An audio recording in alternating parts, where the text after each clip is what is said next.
En roulant avec l'équipe de tournage, on a vu quelque chose d'intéressant sur le bord de la route, donc on s'arrête pour tourner un petit truc en fait pour photographier une épave, un bateau qui est là, qui a une coque sur laquelle la peinture s'est endommagée et c'est des éléments qui peuvent vous accrocher, qui peuvent vous intéresser. On va regarder ce qu'on peut faire avec ça. C'est ce que j'appelle photographier le beau dans l'infiniment petit, donc la beauté dans le petit des choses. Donc on va aller voir ce qu'on peut faire avec ça. Superbe épave.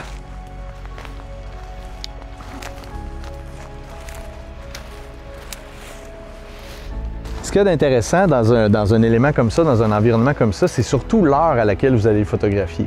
Il y a des heures où cette épave-là ne serait pas intéressante à photographier parce qu'il n'y aurait pas de contraste.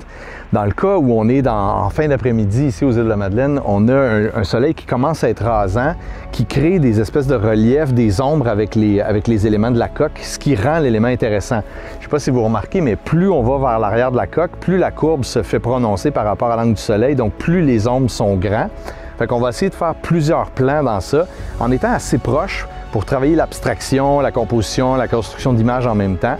Donc on peut en prendre avec le texte, on peut en prendre sans texte, on peut en prendre juste avec du bleu, juste avec des bouts de noir et explorer, amusez-vous avec ça. Vous allez trouver de l'infiniment beau dans l'infiniment petit. Dans un environnement de ce type-là, l'important c'est de prendre le temps de bien voir la scène puis d'essayer de trouver des éléments qui viennent vous chercher. Que ce soit des éléments qui vous font penser à quelque chose, une forme de tête, une forme de chien, de cheval, peu importe, ou même juste un élément abstrait qui vient se détacher des autres. Personnellement, moi, ce que j'aime trouver dans un élément de ce type-là, c'est des éléments un peu comme ça ici, qui viennent se séparer du lot et qui sont un peu entourés de vide, de zones en fait, qui vont nous permettre d'isoler un élément. Et l'isolement d'un élément comme ça fait que cet élément-là devient une espèce de personnage. Je vais vous parler souvent des personnages dans mes photos. C'est pas nécessairement un personnage, c'est pas une personne, c'est pas quelqu'un qui a une tête, des yeux ou des choses. Ça peut être une roche, un arbre, n'importe quel élément qui est dans un environnement un peu isolé. Et dans ce cas-là, il y a celui-là ici qui est venu me frapper. Donc je vais essayer de trouver un cadrage qui va être assez serré pour éviter d'avoir les autres éléments qui viennent porter une confusion, pour aller créer une histoire avec ce petit élément-là. Donc, je vais essayer ça.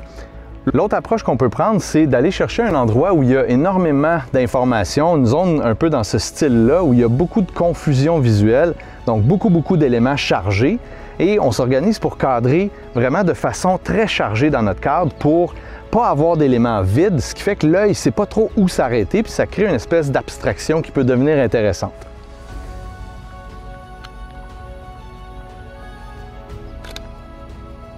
Et quand on fait ce travail-là, c'est intéressant de regarder partout après parce que des fois, on pense qu'on a réussi à trouver tout ce qui est intéressant.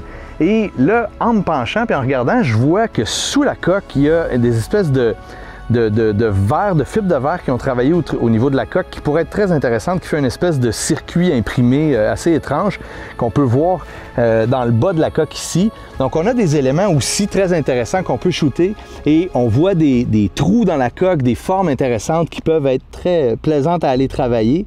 Donc on peut aller chercher ces éléments-là, des éléments de détail qui vont nous permettre de créer des petits tableaux vraiment intéressants aussi.